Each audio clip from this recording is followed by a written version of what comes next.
เจอะโดพ่อเลี้ยงขาพม่าไปกลักมาหรอโนเนพิวโอเนเลงาอะไรล่ะเฮ้ยก็ละสมัยหรอพิวที่มือบาโนเนงาอีกคนจูกาหลังคากระเบื้องจูกาชาวบ้านเนี่ยเลวและชาวบ้านเนี่ยเลวเฮ้ยงาอะไรล่ะเฮ้ยคือสมัยเดกลักมาหรออะโดโนเนชาวบ้านเนี่ยเลวกลังงามังเงลอายน่าตัดชิลิมุละเฮ้ยจออาคาซาติกาเปียกแม่หรอเพราะในบริของเงือแม่อายยูสจูก็ตามเยอะกลังบิลัวหรองาโนเนชาวบ้านเนี่ยเลวงาสลัวอาจามงานึกมาคือละเฮ้ยโนดำเนี่ยแล้วชาวบ้านเนี่ยละกลังงามังเงเดกลักมาหรอขอบคุณพ่อเลี้ยงค่ะพาม่านะคะที่โอนเงินถวายเงิน10,000 บาทมาให้ฉันจะไม่มีวันลืมบุญคุณในขั้นนี้เลยเพราะว่าพ่อเลี้ยงเขา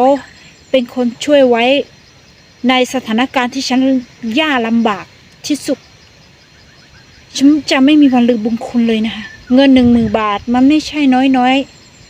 มันมากสำหรับฉันมากและมันมีคุณค่ามากนะคะขอบคุณที่มีน้ำใจมีน้ำจิตน้ำใจช่วยเหลือฉันกันเรายกขึ้นยาหรอกันเรายกขึ้นยาดูเดนอเงาอีกข้อจุกัดชาวบ้านเนี่ยละเดมีเยอะหน่อยยุ่งเชื่อเจ้ากันลังปีเดียวหรอพระเจ้าคุ้มครองชีวิตครอบครัวขอพ่อเลี้ยงนะคะขอบคุณมากๆฝากขอบคุณพ่อเลี้ยงในคลิปนี้นะฉันก็ไม่มีอะไรให้ได้หรอกนอกจากคันว่าขอบคุณคันอวยพรนะขอบคุณที่ช่วยเหลืองาสาวอาจารย์ชาวบ้านเหลวมีเนกลังคือมาดีกลังคือมาดูนึกมาก็เนนึกกักก็เนชาวบ้านเนี่ยละงาโนเนชาวบ้านเนี่ยกลังมังไงอีกคนโจเล่ที่จะเอามังเงี้ยมาหรองบประมาณอยู่เมียเล่ช่วงนี้นี่ยอยู่มีเนหรอนัทมีเนยมาสาวที่จะเปลี่ยนมาเลยเขาที่คนโจดูเหล่าเลยงาฮาลุสาวสวยมาเดเมาเนี่ยอายก็พ่อเลี้ยงอาขาพม่าอายก็อะไรมีการส่งล้วนอายก็นี่งาอีกคนจูกัตกะอันเมียlo